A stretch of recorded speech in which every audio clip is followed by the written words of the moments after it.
Bienvenidos al taller 3 dentro del ciclo de formación en el marco del programa de fortalecimiento de incubadoras y aceleradoras de la región SICA. Hoy el taller va a ser con Juan Giner, les presento a Juan. Juan es licenciado en Administración de Empresas por la Universidad de Buenos Aires y también es posgrado en Finanzas Corporativas. Y desde el año 2018 es director ejecutivo de ARCAP, que es la Asociación Argentina de Capital Privado, Emprendedor y SEM.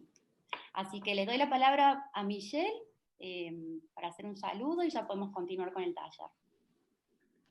Muchas gracias, Isabela, y bueno, la más cordial bienvenida a todas las personas que nos están acompañando en este taller número 3, bueno, a Isabela, a Pablo, que lo veo por ahí, también a Juan, muchas gracias por estar con nosotros en este tema que pues es de mucho interés. Tal como mencionaba Isabela, este es el taller número 3 del ciclo de formación en línea en el marco del programa de fortalecimiento de incubadoras y aceleradoras de la región SICA. Entonces, bueno, desde Sempromip, ¿verdad? Y en colaboración con Incubadoras LAT, estamos lanzando este ciclo de formación para organizaciones que lideran programas de incubación y aceleración en los países de la región SICA. Esperamos que esta sesión sea de mucho provecho. Al final les recordaremos algunos pendientes sobre los entregables, sobre las evaluaciones también, que Isabela hizo llegar un correo, que es muy importante que puedan completarlas, ¿no? Y retroalimentarnos sobre este proceso y este ciclo de formación que estamos siguiendo. Y bueno, sin más, dejo a Juan para que introduzca el tema. Yo sé que seguramente habrán muchas consultas, muchos temas que validar contigo, Juan, así que pues sin más, bienvenido y muchas gracias por estar con nosotros. Bueno, muchas gracias a todos por la presentación y a todos por estar. Voy a compartir pantalla, ya que mi presentación es parte también de los slides. Bueno, comenzamos. Cualquier duda, obviamente me pueden ir preguntando.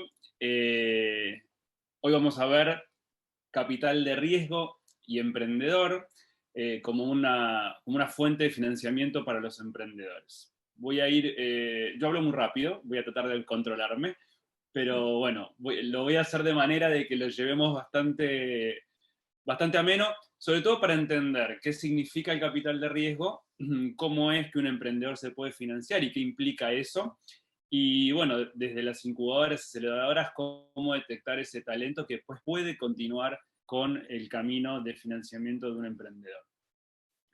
Primero me presento, aunque ya lo hicieron, lo pongo también a propósito, esta es mi cuenta de Twitter, por si alguno de ustedes usa la red social, y como Juan Giner también estoy en LinkedIn.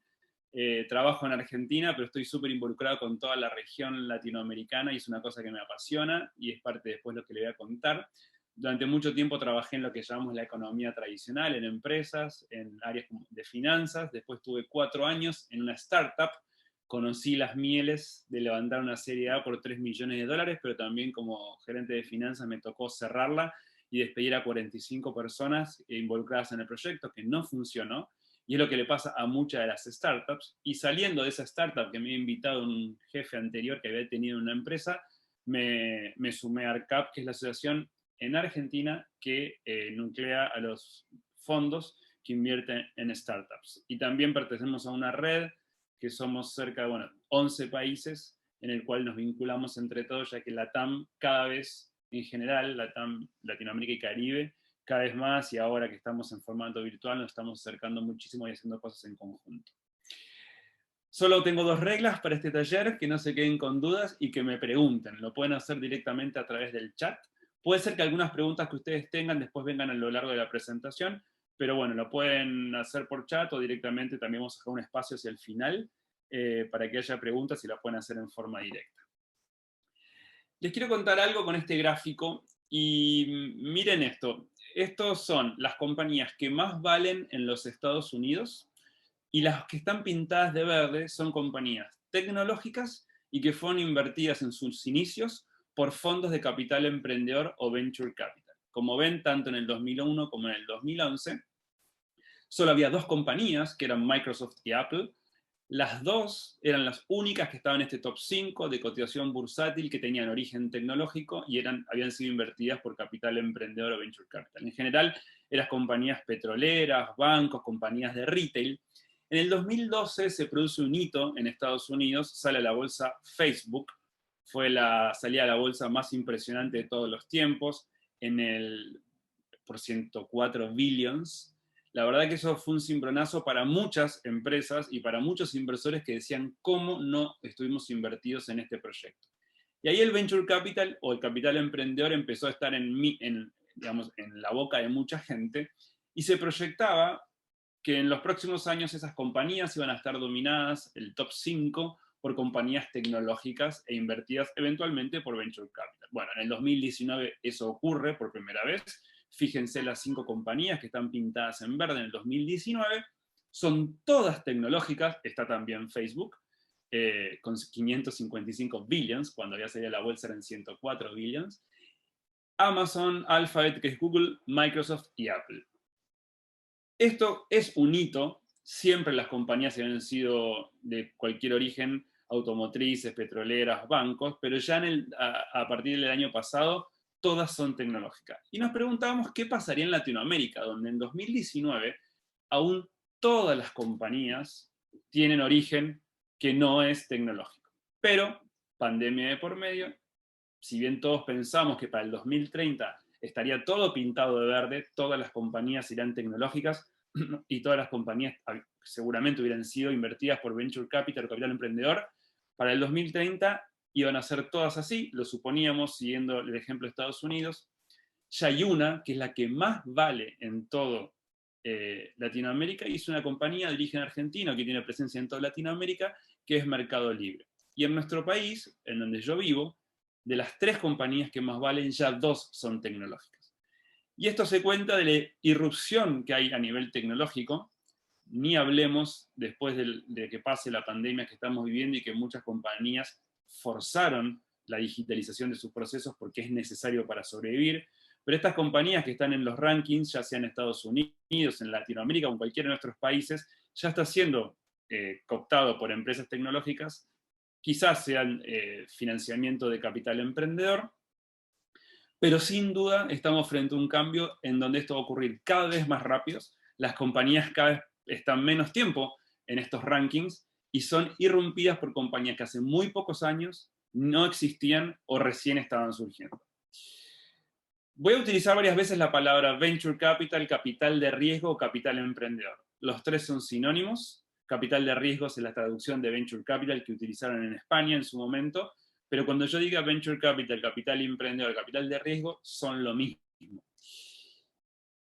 Y una cosa que también quiero dejar en claro, aparte de esa clasificación, es que el venture capital, capital emprendedor, es lo que se dice en inglés asset class, o es un tipo de activo en el cual los inversores diversifican su riesgo. Y es una inversión minoritaria. Tiene un alto componente de riesgo, pero también tiene un alto componente que pueda multiplicarse el dinero por múltiplos increíbles como ningún otro sector lo puede dar. Entonces, hay un riesgo muy grande, pero hay una posibilidad de obtener retornos muy grandes. Eso hace que la inversión, ya seas un inversor ángel, ya seas una aceleradora, ya seas un fondo de venture capital, siempre la diversificación de riesgo es clave en esta industria. Y ahora después lo vamos a entender, pero como ustedes después van a tener esta presentación, quiero que siempre piensen en el tema de la diversificación del riesgo. Lo primero, ¿son todos los emprendedores pasibles de recibir inversiones de venture capital, capital emprendedor? La respuesta es no. No todos. Son una parte pequeña y lo quiero explicar brevemente. Supongamos que la persona que tenemos a la izquierda se llama Juan, hace zapatillas, seguramente es exitoso, tiene un diseño espectacular, las vende a través de una plataforma digital, ya abrió sucursales, es un muy exitoso emprendedor. Él no va a ser mirado por un fondo de capital emprendedor. Lo mismo con María, supongamos que hace muebles o lockers para empresas. Le va muy bien, se expandió en forma increíble, ya no solo en su país, sino que ya en un país limítrofe, pero tampoco va a ser mirado por un fondo o por una aceleradora o por alguien que invierta en venture capital. Pero en el ejemplo tercero, que es una plataforma digital, o sea, tecnológica, que incorpora tecnología a algo tan tradicional como el agro, sí es pasible de recibir inversiones de Venture Capital. ¿Por qué? Y la respuesta está en las tres características que tiene que tener una startup o un emprendimiento para recibir inversiones de un fondo de Venture Capital o en esta industria de Venture Capital. Tiene que ser al menos regional, sino global. ¿Y qué digo regional? No hablo de la región SICA, sino que hablo de Latinoamérica y Caribe.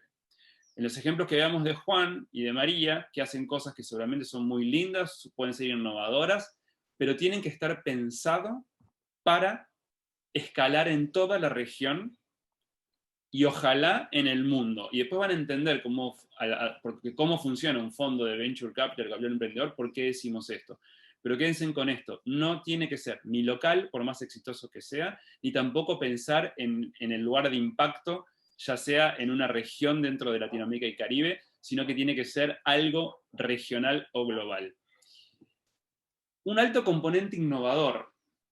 Tiene que ser algo que viene a solucionar un gran problema o viene a traer una solución a algo que está sucediendo, pero con un componente innovador, y ahora yo voy a hacer un doble clic sobre eso. Y por último, tiene que tener un crecimiento rápido o exponencial. Por eso dejamos de lado, mirando estas tres características, lo que hacía María y Juan. Por más lindo, de poco costo que sea, o por más rápido que puedan crecer, nunca va a tener un crecimiento exponencial salir a vender un producto como esos, al menos, en toda una región. El componente innovador de un par de zapatos o zapatillas obviamente está quizás más claro, pero ahora van a entender el por qué decimos lo del componente innovador y el crecimiento exponencial.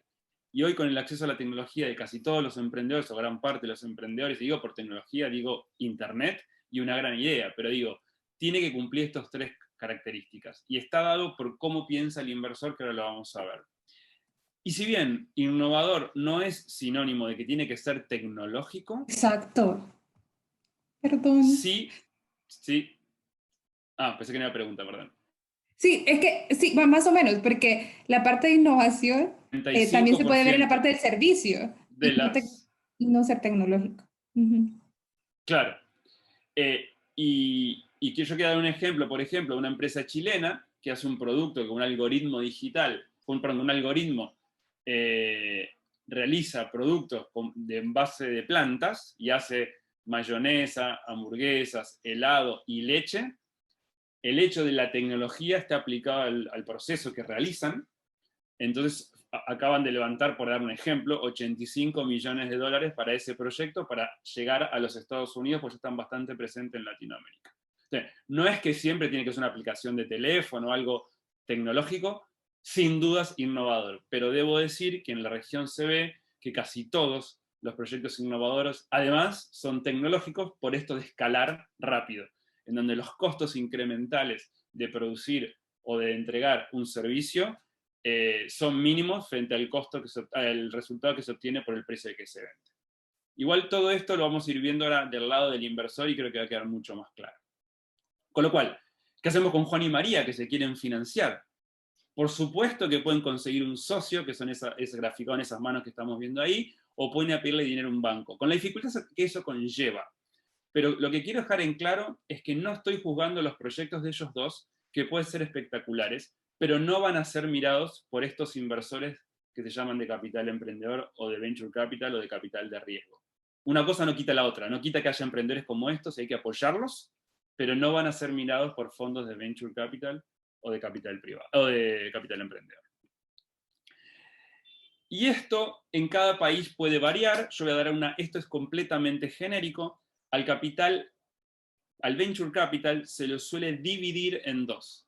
Capital semilla, y se puede también llamar seed capital o early stage, y generalmente en la región, aunque pueda haber excepciones, es un emprendedor que va a levantar menos de $1 millón. Desde $20.000 a $1 millón. A todos se los llama semilla, después vamos a dividirlo al semilla en dos, pero no quería confundir tanto, y al capital emprendedor como vertical también se lo llama venture capital. A los dos sumados se le dice la industria de venture capital. Les digo esto porque si ustedes leen bibliografía, que hay mucha en la región, puede confundir que separen seed de venture capital, semilla de capital emprendedor, pero las dos cosas son la industria de Venture Capital o de capital emprendedor. Y en el caso de capital privado, son fondos que invierten en empresas maduras, que compran compañías ya en posición mayoritaria y en compañías que ojalá, después de haber sido invertidas por Venture Capital, ya están estabilizadas, son grandes compañías, y viene y la compra un inversor casi en su totalidad, en forma mayoritaria, con la idea de obtener, obviamente, un retorno a los 10 años, pero no es lo que vamos a hablar hoy, solo quiero decirles que pueden escuchar de Private Equity, pero la diferencia con Venture Capital es esta posición dominante, y son fondos que compran ya compañías maduras y no que están en crecimiento o dinámicas como las de Venture Capital, capital emprendedor. Y tampoco voy a ahondar en esto es lo que dije antes, a toda la industria se la llama de fondos, industria capital privado, como industria, y después están los tres verticales, que es los que le dije, y se le llama industria a la suma de estos dos. Pero ahora lo vamos a ver más claro. Y acá me voy a detener un ratito más, y aprovecho para tomar agua, porque acá voy a hablar bastante. Y esto es desde la mirada del emprendedor. Entonces, vamos a ver cuándo se encuentran con los fondos. Imaginamos cualquier proyecto, yo después les voy a explicar uno, que no lo develo ahora para no sacar esa idea de que no son solo emprendimientos que nacen chicos y mueren chicos o crecen y se quedan ahí, sino que hay de todo. Lamentablemente, hay muchos emprendedores que quedan en el camino.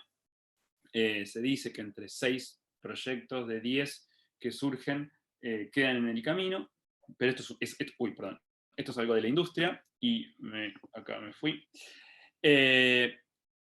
Entonces, un emprendedor tiene un proyecto, le resulta realmente innovador, cree que puede ser exitoso, seguramente al inicio, donde no hay ingresos, va a costear el proyecto con sus ahorros, o con un aporte no reembolsable del gobierno, o con la tarjeta de crédito de un tío, de un primo, o de sus padres, y llega un momento en que esa idea dejó de ser un PowerPoint y quiere empezar a darle forma. Seguramente se va a acercar a una incubadora o a una aceleradora que lo va a ayudar a moldear ese proyecto, y un día necesita capital, sus primeros, supongamos, 10.000, 15.000, 20.000 dólares. ¿A dónde y por qué los ponemos acá? Esto se le llama los Family, Friends and Fools, que son la familia, los amigos y los tontos, la traducción de fools en inglés. Y ahí yo separé lo que es semilla en pre-seed, o al menos como yo lo conozco, y en seed capital o capital semilla. Hasta 200.000 dólares, y es un doble clic de lo que llamamos semilla, que era hasta el millón, se le suele también llamar, y yo quiero ser bastante genérico porque depende de dónde estén y dónde lo lean, lo pueden ver de diferente manera, pero vamos a enfocarnos en el pre-semilla. Alguien le presta, perdón, no le presta, alguien le entrega, justamente iba a decir que no le presta, alguien le entrega dinero a cambio de una participación en su proyecto. 50.000 dólares. Aparece la familia, 20.000 dólares. Lo que puede levantar, y el proyecto ya empieza a tomar forma. Capaz que contrata a un programador o abre digamos, empieza a invertir en tecnología o en recursos o en equipo, empieza a tener mentores, empieza al proyecto, y seguramente si este proyecto nació en un pueblo o en una ciudad pequeña o una ciudad grande, no importa, pero ya sale de su círculo, que es la familia o los amigos, empieza a buscar a lo que se llaman los inversores ángeles, que son personas que tienen un patrimonio, un gran patrimonio en función a lo que podrían destinarle al proyecto, que también, una vez más, no le presta, sino que le entrega dinero por una participación en el proyecto, y ese inversor ángel lo que va a hacer va a ser invertir a riesgo propio, el dinero es de él decide, habitualmente gente de la industria, es un proyecto de agro o un proyecto de finanzas, seguramente el inversor ángel tiene un pasado en el agro o en las finanzas, es un proyecto tecnológico, va a ser una persona que vino de esa industria, porque no solo le entrega dinero, sino también que lo ayuda a que ese proyecto tome forma. Y los mentores, las aceleradoras, las incubadoras, el inversor ángel, ojalá si alguno de la familia tiene un conocimiento sobre el tema, lo van a preparar para cuando va a levantar ya y aparece en lo que vamos a llamar, y después le voy a explicar qué es un fondo semilla. Y el fondo semilla es donde aparecen los primeros pedidos de formalización del proyecto, que los empleados estén formalmente, que haya un plan de negocios, que puedan hacer un pitcheo, que se puedan presentar frente a los fondos y tener en claro qué quieren para los próximos años, qué quieren alcanzar, a qué quieren llegar. Ya dejó de ser un PowerPoint, una idea, ya tiene cierta forma, hay un equipo, quizás hay ya un producto mínimo o una muestra de ese servicio o producto mínimo viable. ¿Y por qué le llamamos la muerte? El valle de la muerte, porque hasta ese momento, aparte de confiar, no hay ratios que mostrar respecto de las ventas de ese proyecto, el alcance de ese proyecto, si es exitoso o no en el mercado. Entonces le llamamos valle de la muerte porque acá muchos de los proyectos quedan en el camino, porque todavía no validaron ese producto o ese servicio en el mercado, y quien confiaron en ellos están confiando seguramente en el equipo, en la idea, en que hay algo que ellos tienen, pero seguramente todavía no pudieron validar esa atracción que puede tener el producto o el servicio.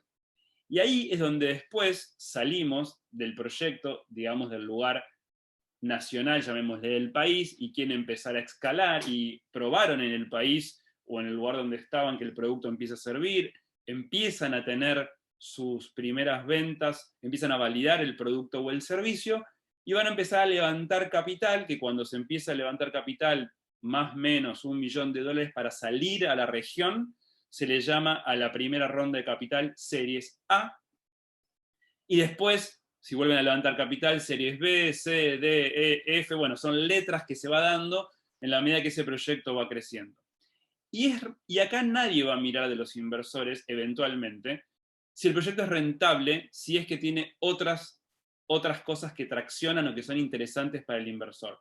Porque seguramente cuando están llegando los ingresos de ese proyecto en el lugar donde está trabajando el proyecto, el crecimiento que te va a pedir el inversor, los que apostaron en el proyecto, esos costos van a ser cada vez más grandes porque están expandiendo, entonces los ingresos nunca llegan a financiar el crecimiento, y por eso es que necesitan seguir levantando capital para el crecimiento y cubrir esos costos que no son cubiertos por las ventas, porque si el día de mañana, no sé, el proyecto está en un país y va a 3 países limítrofes y ya empieza a tener ventas, esas ventas no van a cubrir los costos vinculados a ya salir a toda esa zona donde hay 8 países, o después van a ir a, no sé, hacia México y Colombia, y después van a ir hacia Estados Unidos. Entonces, siempre los costos del crecimiento van a ser mucho mayores que los ingresos, por lo cual estos proyectos no pueden ser financiados por un banco hasta que no estabilizan sus ventas, o sus costos están vinculados con las ventas en forma directa,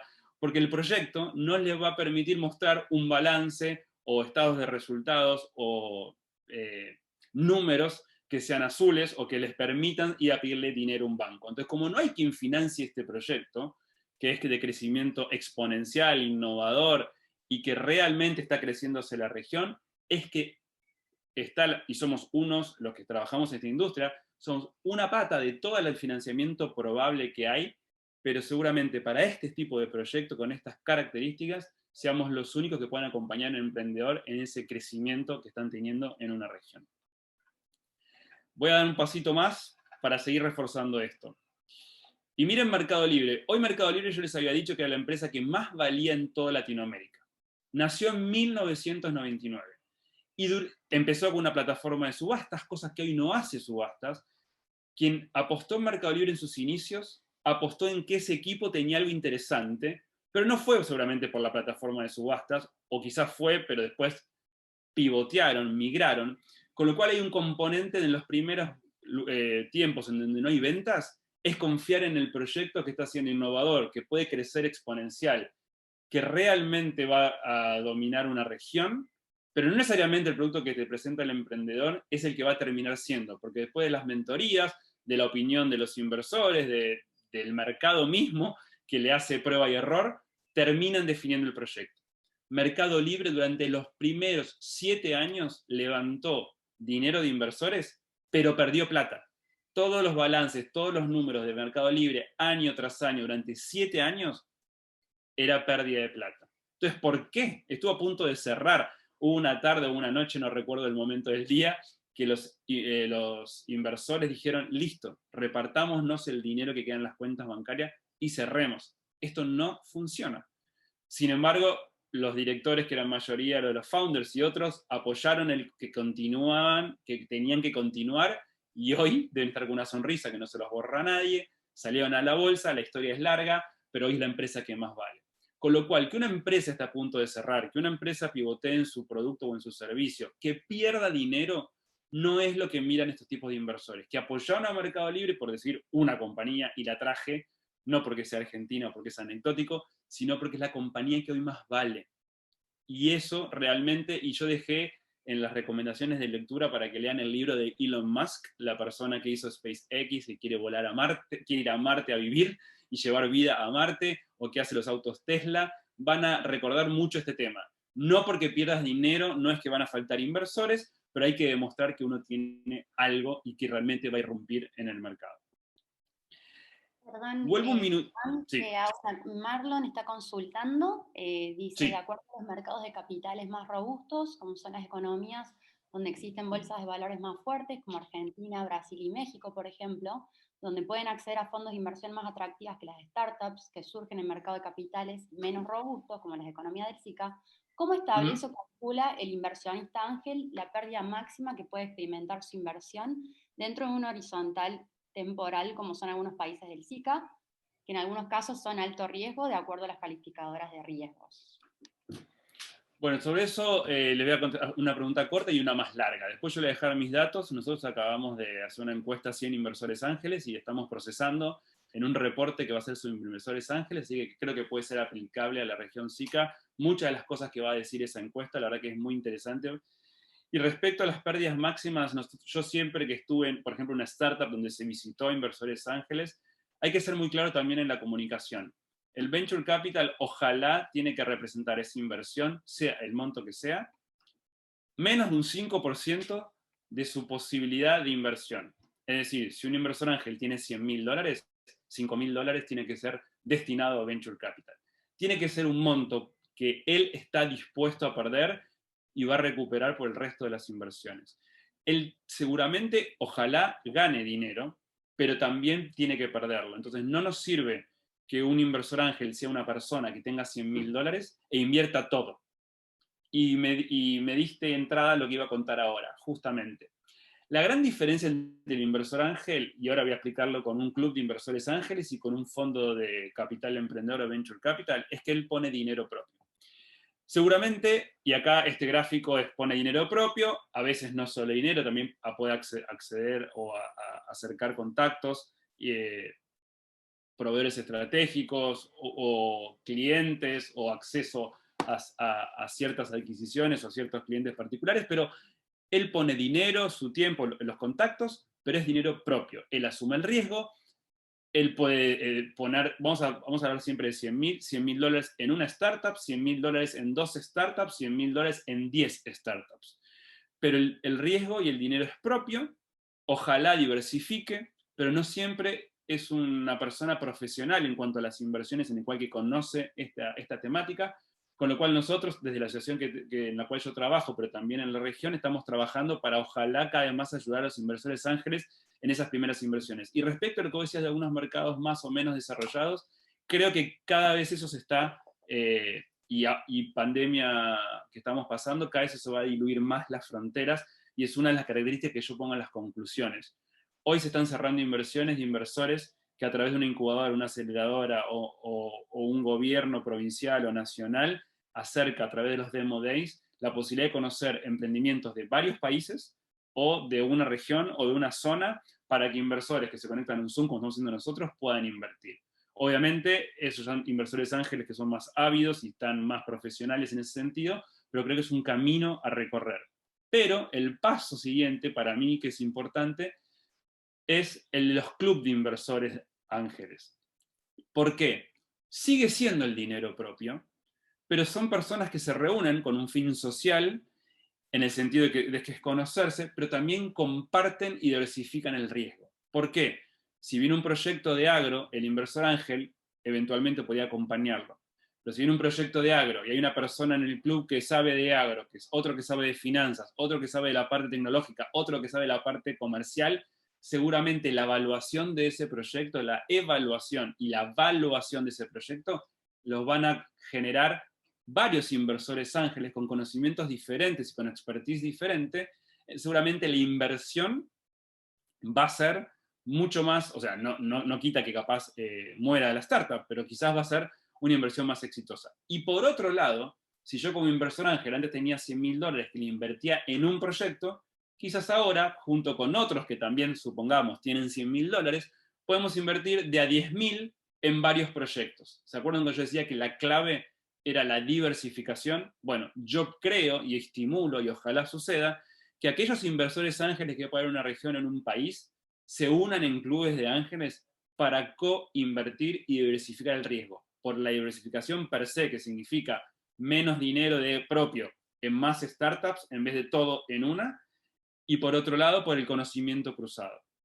Y vuelvo a este tema, el inversor ángel tiene que invertir un monto muy pequeño, pero no de su patrimonio, sino del dinero que puede invertir. No es que él tiene en todo su patrimonio $1 millón con la casa, el auto, el campo, unas hectáreas, y ese millón patrimonial destina el 5. No, es de lo que él puede destinar inversiones, a bonos, acciones, a startups. Bueno, a startups va una parte muy pequeña, el 5% más o menos. Hay gente que invierte en la encuesta, nos contestó el 10 o el 15. Hay gente que es más o menos adversa al riesgo, pero yo quiero simplificar la respuesta porque si no, nos vamos a ir por muchas aristas. Bueno, espero que haya quedado claro la respuesta.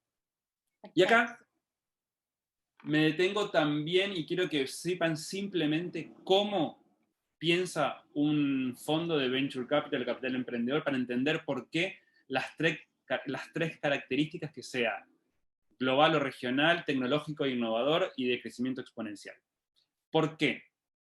Imagínense, voy a tomar como ejemplo a Michelle, que Michelle y yo queremos abrir un fondo de Venture Capital. Estos somos, bueno, acá hay 3 personas, podemos también sumar a Pablo. Michelle, Pablo y yo, supongamos, somos 3 personas, queremos levantar un fondo de capital emprendedor. Nos vamos a dar vuelta y le vamos a pedir la plata a terceros. La plata no va a ser ni de Michelle ni mía, aunque hay, o de Pablo, aunque hay unas personas que ponen un pequeño capital, pero para simplificarlo, nos vamos a dar vuelta y vamos a salir a ver a personas que tienen cierto patrimonio, a empresas, o sea, hay gobiernos que invierten en fondos, le vamos a ir a pedir, y para simplificarlo, voy a decir, vamos a abrir un fondo de $1 millón. Ahí comienza el proceso de fundraising, en el cual Michelle, Pablo y yo visitamos muchísimas personas que creemos que nos pueden dar dinero. Algunos van a poner 100.000, otros 200.000, otros 50.000. Llegamos al millón. Supongamos que nos llevó un año ese proceso y decimos, listo, vamos a abrir un fondo. Ok, pará. El fondo, $1 millón. Nosotros 3 somos los gestores, Pablo, Michelle y yo. Bien. ¿A dónde? ¿En qué región? ¿En qué países? ¿Nos vamos a ubicar en Pre-Seed? ¿Nos vamos a ubicar en Seed? ¿Vamos a invertir cuando ya la startup tenga alguna atracción, alguna venta? ¿No vamos a correr y vamos a decir, vamos a ir a Series A? No, pero con Series A, con $1 millón no hacemos nada, porque las Series A tienen más o menos $1 millón. Obligatoriamente nos vamos a Seed. Bueno, vamos a Pre-Seed. Supongamos, vamos a invertir en 10 startups, $100.000, hasta $100.000. Perfecto, definimos el país. Vamos a ir a la región SICA. Perfecto. ¿En qué vertical? ¿Agro, fintech, educación, biotecnología? ¿O podemos ser agnósticos de vertical y decir, bueno, no nos cerramos a ningún vertical, vamos a invertir en cualquier cosa que sea innovadora y que irrumpa en la economía de la región? Perfecto. Podemos no tener un vertical definido. Con lo cual, hay que buscar las startups. Bueno, se dice, y esto es pregunta a los gestores, para invertir en una startup vamos a tener que ver 100. 100 a 1 es la proporción de ese embudo en que me voy a entrevistar con 100 emprendedores para invertirle a 1. Con lo cual, si le voy a invertir a 10, voy a tener que ver 1.000 startups. Por eso, hay que ver si en el lugar hay 1.000 o me tengo que invertir, por ejemplo, en 3 países o tengo que ver toda una región. Eso es parte también de la diversificación. Con lo cual, con mis inversores voy a tener que negociar varias cosas. Bueno, el monto del fondo ya está, voy a definir si es un vertical o no, voy a definir en qué países y en qué estadio, hasta $100.000. Perfecto, arrancamos. Voy a tener que ver 1.000 para invertir en 100. En 10. Más o menos eso sucede en los primeros 5 años, porque el fondo habitualmente, y esto es una cuestión tradicional en esta industria, va a durar 10 años. En los 10 años yo voy a tener que devolverle el dinero a los que me dieron ese millón con un incremento, ojalá, que sean 2, 3, 4, lo multiplique por 10, no sé, 10 millones. Ojalá sea 1 millón, ojalá sea 2, pero eso depende de nuestro trabajo que hayamos hecho. Pero Juan Manuel, no nos dijiste cómo vamos a vivir Pablo, Michelle y yo. Bueno, les cuento que esto también es bastante estándar en la industria, cobra los que administran el fondo, Michelle, Pablo y yo, un 2%. Eso se llama management fee y es un 2% por año. O sea que de $1.000.000 vamos a cobrar $20.000 por año. Y con esos $20.000 por año tenemos que pagar todos los meses. Capaz que esto de modé la oficina, la luz, el gas, el teléfono, viajes, porque si voy a viajar por la región voy a tener que ver startups, voy a tener que participar de eventos, y ustedes van a empezar a dar cuenta de que $20.000 por año es muy poco. Se dice en algunos países de la región que para que una persona tenga un fondo con un analista que también pueda evaluar los números del proyecto, tiene que ser de más o menos $10 millones para que te puedas dedicar full time. Entonces vemos en la Argentina, en Uruguay, en Chile, en la región SICA, en Belice, en República Dominicana, en Honduras, donde sea, en México, gente que esto lo hace con un fondo pequeño, pero no es dedicación full time.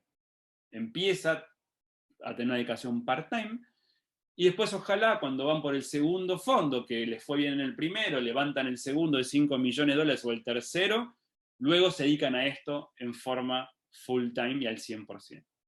Y digamos que con ese dinero van a cubrir los gastos de los 10 años, ya sea si es de 10 o de 7, depende del país y depende del costo de vida de cada país, pero ahí solo cubrieron gastos. ¿Dónde es la rentabilidad que Michelle, Pablo y yo vamos a sacar? Bueno, cuando devolvemos en el año 10 $1 millón a los inversores que nos dieron $1 millón, hasta el millón es todo para el inversor. Pero supongamos que logramos levantar en las startups $20 millones, bueno, no, me fui muy ambicioso, $2 millones, duplicamos el fondo. O sea, vendimos todas las startups en el proceso de desinversión, que es del año 5 al 10 más o menos, levantamos $2 millones. El primer millón es para los inversores, recuperaron todo su capital. Y de lo que quedó, que es el otro $1 millón, el 80% es para los inversores, o sea que van a sacar 1.800.000, y los 200.000, que es el 20%, es para Pablo, Michelle y para mí. Ese 20% se llama carry, ¿sí?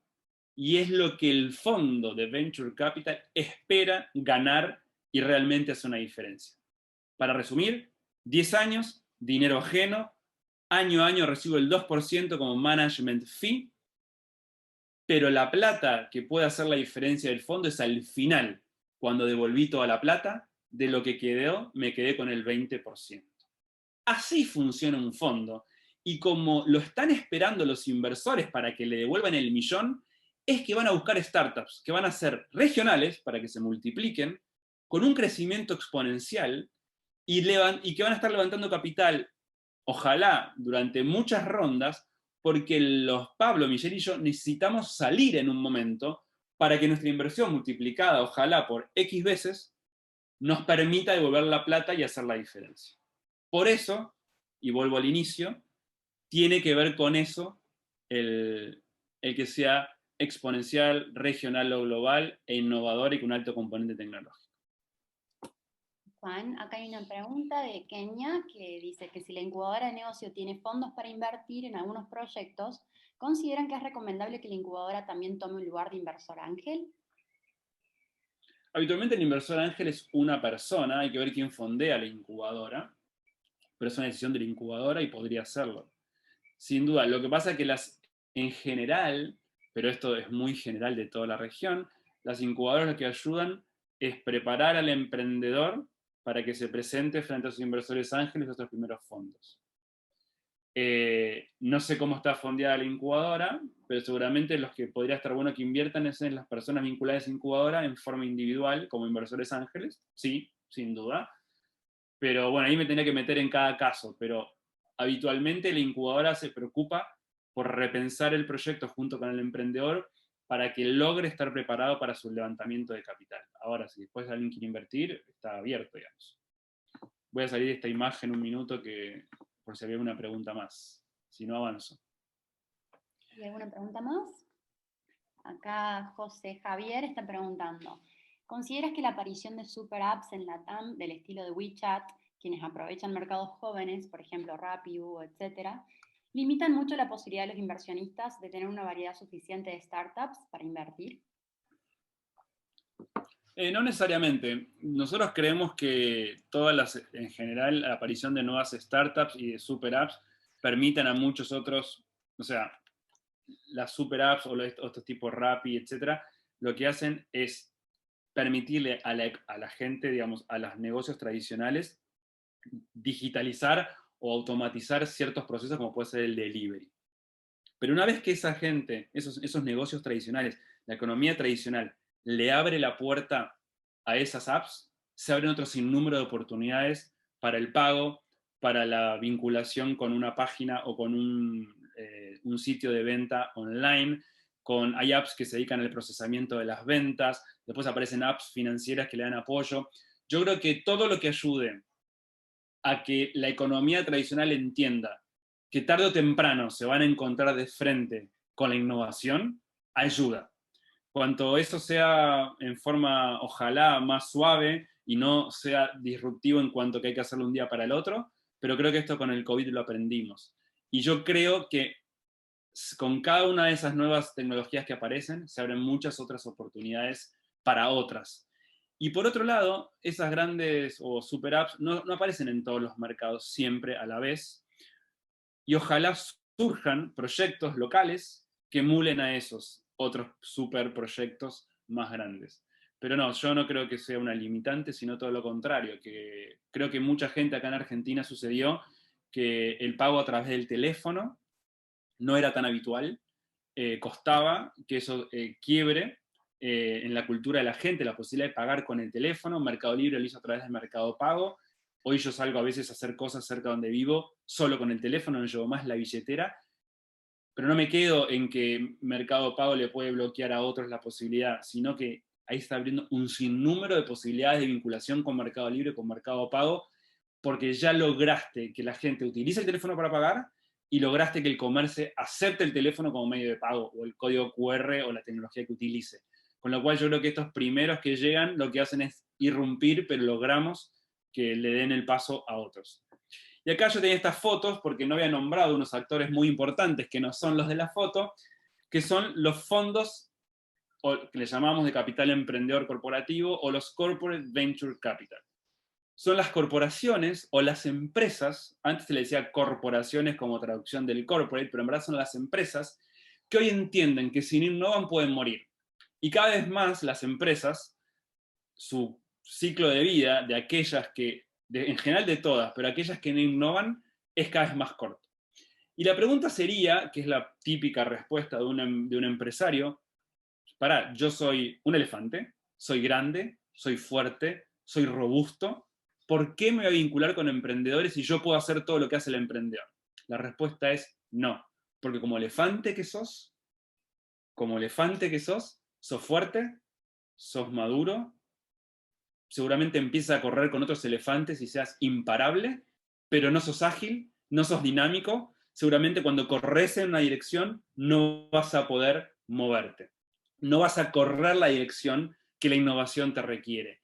Y por eso ahí aparecen las gacelas, que son las startups, que son aquellos emprendedores jóvenes, dinámicos, o no tan jóvenes, el promedio es 40, yo tengo ese promedio y no me creo joven, pero bueno, también son empresas jóvenes, no emprendedores jóvenes, que son dinámicos, que no le tienen miedo a equivocarse, que no le tienen miedo a pivotear, que si la cosa no resultó, la van a hacer de otra manera, y si no, la van a hacer de otra, y así lo hizo Mercado Libre, y así lo hizo Tesla, y ahí lo hizo, y si leen la biografía de Elon Musk, lo van a ver, cómo las grandes corporaciones vinculadas al espacio o a los autos, como Ford, cualquiera de las marcas tradicionales de auto, dijeron, eso no lo van a lograr, un emprendedor no va a dominarlo, y hoy domina el espacio y domina con Tesla los autos, pero no solo porque sean eléctricos, sino una tecnología increíble. No lo miraron y hoy están preocupados, pero la clave es generar un baile armónico entre los elefantes que tienen la fortaleza, los clientes, esa fortaleza financiera, un baile armónico con las gacelas sin pisarlas, entendiendo que ese baile es para beneficio mutuo. En Argentina ya tenemos 11 fondos corporativos, está creciendo muchísimo, y muchas otras tantas empresas que están mirando a los emprendedores, que no se deciden todavía invertir en los emprendedores, pero sí empezar a, bueno, estoy buscando una solución para pago, para logística, para reciclaje de mis productos, para los desechos, para la parte ambiental o para la parte contable. Bueno, y empiezan a hacer convocatorias a emprendedores con ideas disruptivas e innovadoras como un primer contacto con ellos y ojalá después terminen invirtiendo en ellos. Entonces, una pregunta acá, dale, para sí. crear un fondo, ¿a dónde se debe enfocar el fundraising? Ojalá, depende de dónde estén ubicados, pero casi siempre, ojalá, en un emprendedor que fue muy exitoso y que tiene un patrimonio porque entiende el tema y lo que significa. Hay algunos gobiernos que arman fondo de fondos, que es el gobierno que es inversor en fondos de Venture Capital. Hay fondos o multilaterales como el BID, el Banco Interamericano de Desarrollo, que también es inversor en fondos, y después es patear la calle. O sea, en países más desarrollados como Estados Unidos o algunos países de Europa, hay fondos de universidad que invierten, hay compañías de seguro que están autorizadas y invierten como inversores en fondos. También dirige fondos universitarios, compañías de seguro, fondos de pensión, las jubilaciones, pueden invertir todo ese dinero que está para los jubilados del futuro.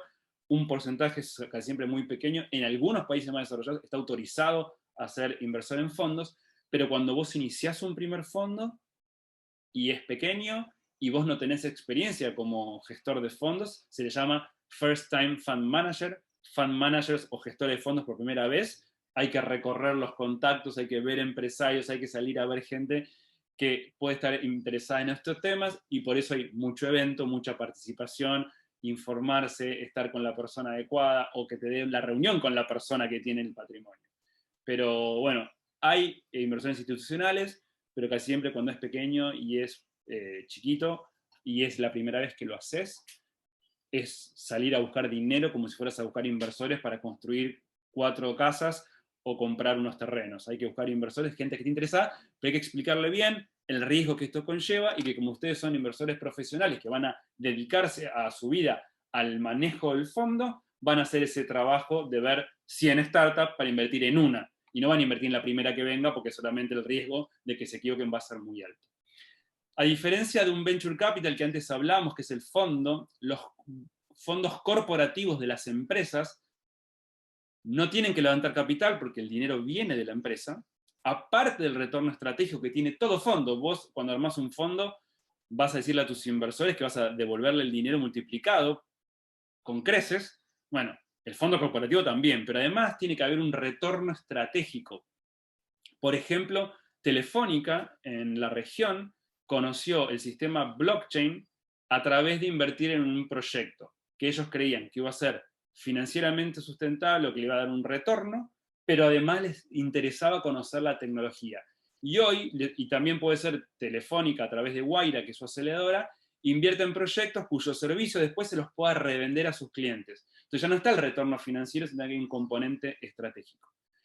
Eso hace que capaz no inviertan en una de 100, sino que aún menos en una cada 110 o 120, porque aparte del retorno financiero tiene que tener el estratégico, y también tiene como ventaja la flexibilidad de que si un fondo cree en el año 10, como te pasa si es un venture capital, tenés que devolverle sí o sí el dinero por contrato a tus inversores, bueno, las empresas, como el dinero la pusieron ellas, son más flexibles. Quizás que si no es un buen momento, no se produjo la venta, no la fuerzan, sino que esperan 1 o 2 años más. Por ejemplo, podrían dicho, estamos en pandemia, esperamos 2 años cuando se recuperen los precios de las compañías, y eventualmente haber dicho, salgo ahora o salgo dentro de 2 años. Esa flexibilidad la tienen los corporativos, porque no está esperando en el año 10 el inversor que tiene la plata, pero el gran problema que tienen los corporativos es el desafío enorme de convencer culturalmente a una compañía de que los emprendedores pueden hacer algo que ellos no pueden hacer. Y ese desafío cultural es tan difícil como el fundraising o levantar plata fuera, como hacen los de Venture Capital. A modo de resumen, lo van a tener. Acá pongo el inversor ángel, el club de inversores ángeles, el gestor de fondos y el capital emprendedor. Y digo, bueno, ¿en qué etapa el capital emprendedor, el inversor ángel y el club de ángeles casi siempre es pre-seed? El dinero siempre es propio, el impacto es el inversor ángel es donde él vive o en la zona donde él trabaja, los clubes de ángeles ya suelen irse más a un nivel nacional, la diversificación es puramente una decisión propia en los dos, y la dedicación no es ni full time ni part time, es puntual, le dedican el tiempo que quieren y pueden.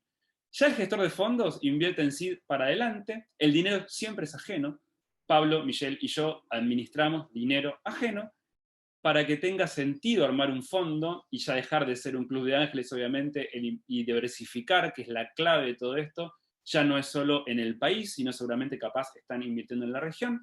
La diversificación digo que es por mandato porque es una obligación, hay que diversificar. Entonces, si vos invertiste en una startup de última milla, que lleva pedidos a domicilio, por ejemplo, como un Rappi, no vas a invertir en Globo, porque vas a diversificar. Si ya invertiste en Mercado Libre, por decir algo, no vas a invertir en la competencia.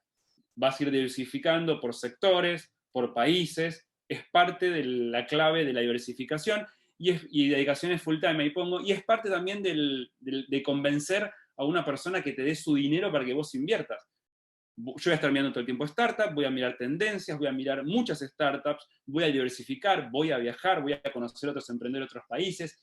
Es tu vida dedicado a gestionar el fondo. Y eso es parte del convencimiento de que alguien va a poner dinero para que vos lo administres, porque vas a tener una posibilidad que él no tiene, porque seguramente tiene ese inversor o esa empresa otro foco u otras ocupaciones.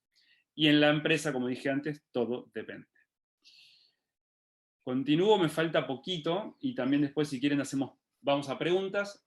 Miren lo que pasó en Latinoamérica en los últimos 4 años. Toda Latinoamérica recibía 500 millones de dólares hace tan solo 4 años, en 2016. Estas son todas las startups de la región, recibieron 500 millones de dólares. En el año 2017 se multiplicó por 2, al año siguiente casi por 2, y pasó algo increíble.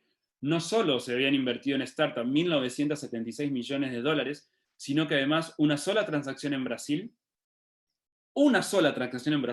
recibió lo mismo que todas las startups de la región en 2016.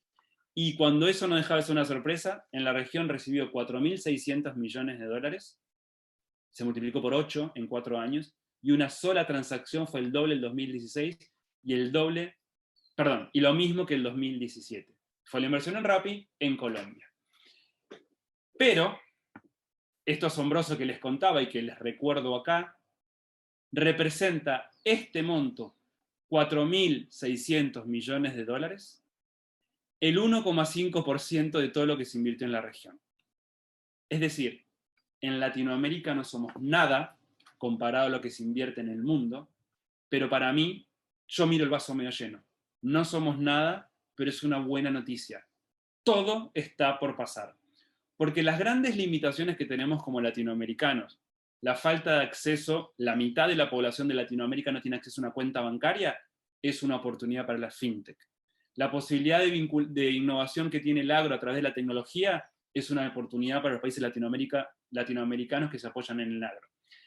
Que tengamos grandes problemas logísticos es una oportunidad para todo lo vinculado a Smart City.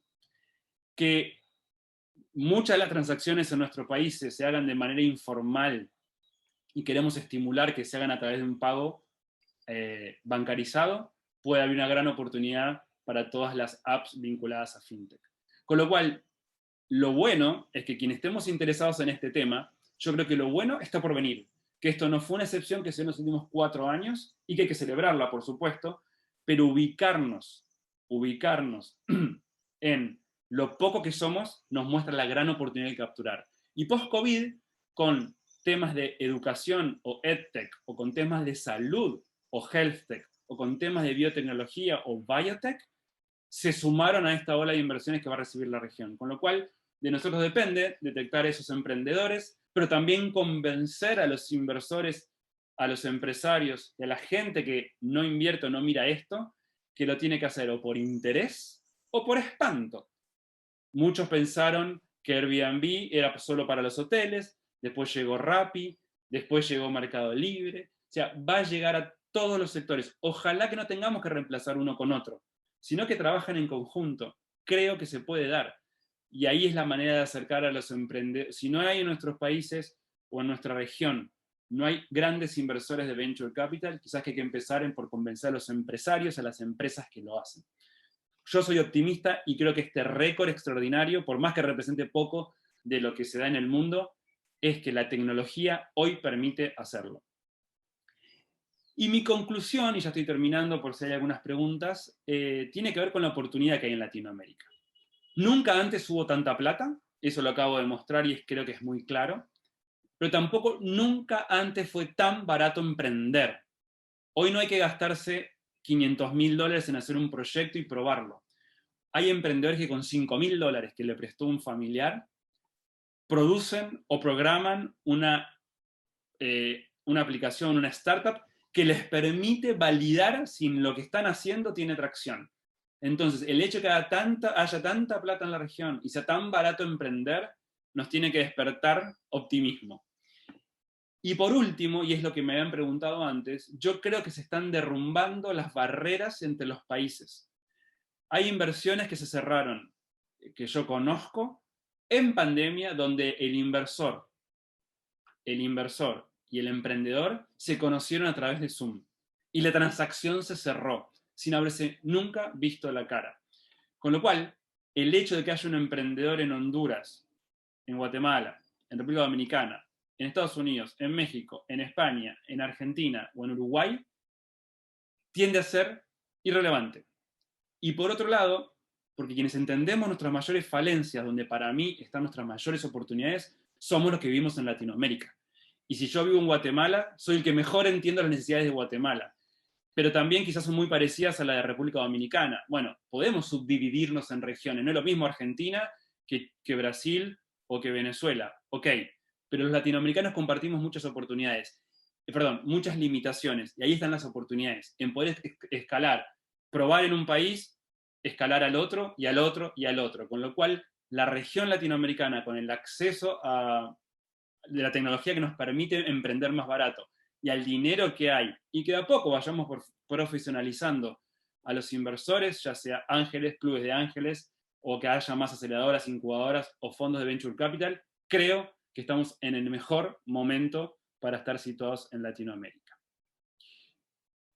Por último, les dejé un entregable, es una tarea, y es que todo lo que hablamos lo identifiquen en su lugar de impacto, y veamos si hay apoyo gubernamental para emprendedores, si hay subsidios, si hay préstamos, si hay incubadoras, si hay aceleradoras, si hay company builders o venture studios, que son formatos de venture capital anteriores a la serie A, y si hay fondos de semilla o alguno de venture capital o algún fondo corporativo o alguna empresa que se vincule a emprendedores. El entregable sería identificar esos actores, ojalá con nombre y apellido en el sentido de esta empresa, este fondo, o si se conoce algún programa gubernamental, para ver qué tenemos en cada lugar, ya sea que vivan, puede ser en la ciudad capital donde viven o en el país.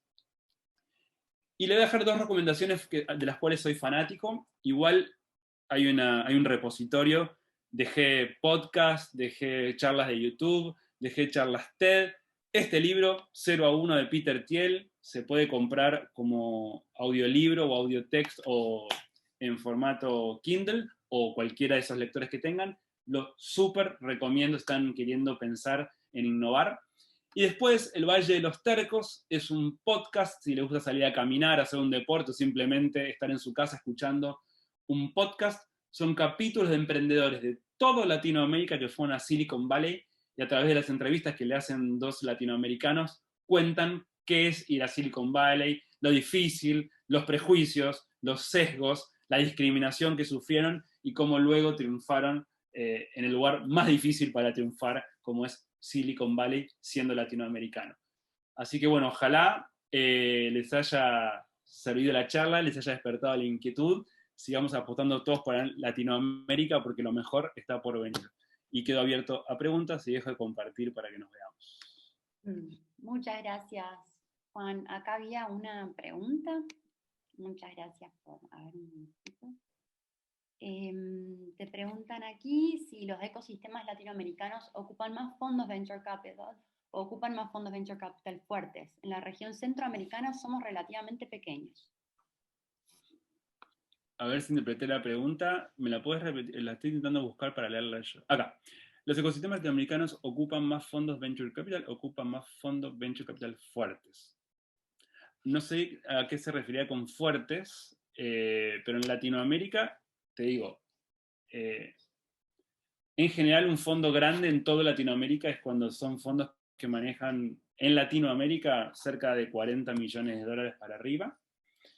Lo que está pasando en Latinoamérica es que primero se cubren, imaginemos que eso es una pirámide, donde primero se cubren naturalmente por incubadoras, por aceleradoras, por algunos inversores ángeles, y hay ecosistemas que ya no tienen fondos de venture capital. Muchos países de Latinoamérica no tienen fondos de venture capital.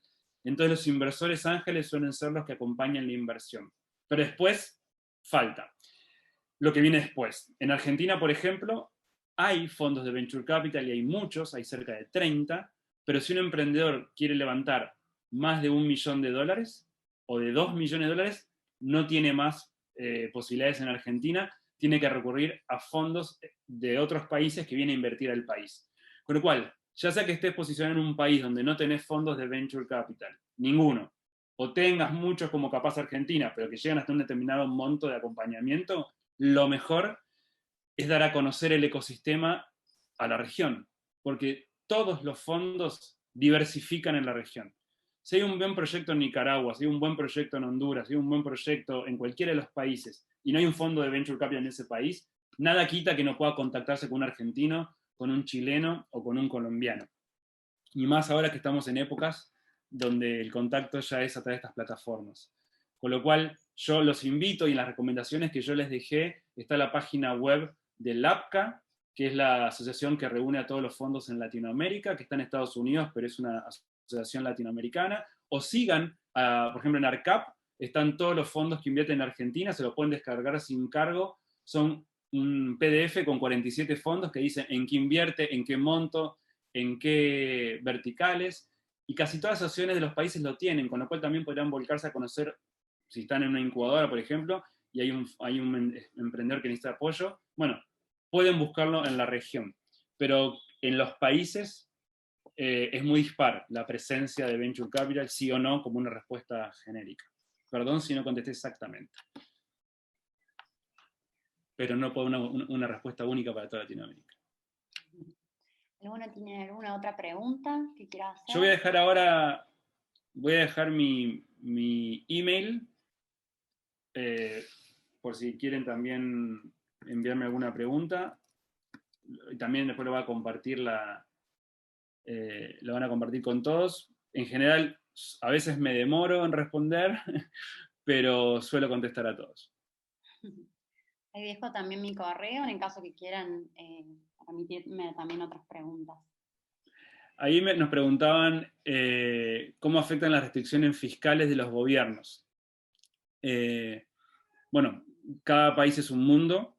Sí, nosotros, por ejemplo, en ARCAP tenemos una comisión de políticas públicas que trabaja junto con el gobierno, acercándoles propuestas. Obviamente en nuestros países, y en Argentina no es la excepción, donde las restricciones presupuestarias son infinitas, cuesta encontrar la prioridad para que inviertan, que estimulen este tipo de inversión. Pero cuando uno demuestra a través de reportes o de investigaciones que hacemos mismos de ARCAP, o que traemos de otros países de la región, y el BID tiene mucho que ver con esto, tiene muchos reportes sobre esto, que estimular este tipo de inversión termina redundando en la economía, y el eventual costo fiscal de una exención fiscal para invertir en este tipo de startups redunda en el repago de esos proyectos. En la inversión de esos proyectos redunda en el repago o en la recuperación de ese costo fiscal. Con lo cual creo que no hay una respuesta única, es por país. En Argentina hay, por ejemplo, un estímulo, y hay en otros países de la región, para que aquel que invierte en proyectos de estas características, dinámicos, bueno, en Argentina tienen ciertos parámetros de antigüedad, de que los founders sean locales, etc., podés deducirlo de tu declaración de impuesto a la renta. Y esto también fue un estímulo para que las empresas miren la posibilidad de vincularse a emprendedores. Pero sí, hay muchos ejemplos, está bueno apoyarse en experiencias que hay sobre esto en otros países. No es que es lo mismo de un país llevado a otro, seguramente hay mucho que modificar a la realidad de cada país, pero hay muchos estímulos fiscales que funcionaron en el mundo para estimular esta industria, para lograr innovación. Excelente. Muchas gracias. Chao, buenos días para todos. Que estén muy bien, y saludos a los colegas de Honduras y Nicaragua, que por ahí veo que estamos, bueno, todo el Triángulo Norte básicamente con el tema del huracán, así que estén muy seguros y cuídense mucho. Abrazos. Hasta luego. Chao, hasta luego.